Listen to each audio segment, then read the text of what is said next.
част 1 говорихме как се регистрира HR агенция законно. Днес ще говорим за правилата, които се нарушават най-често и при които последствията не са малки. Правило номер 1. Регистрационният номер е задължителен.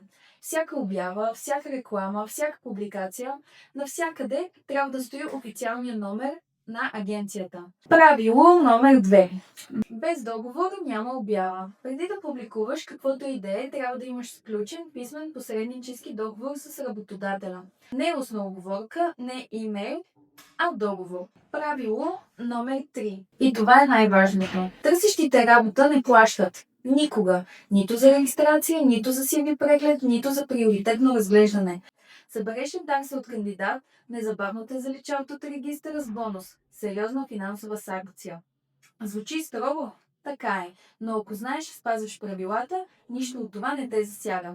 Последвай KGK Law Firm за още видеа, които разясняват закона на разбираем език.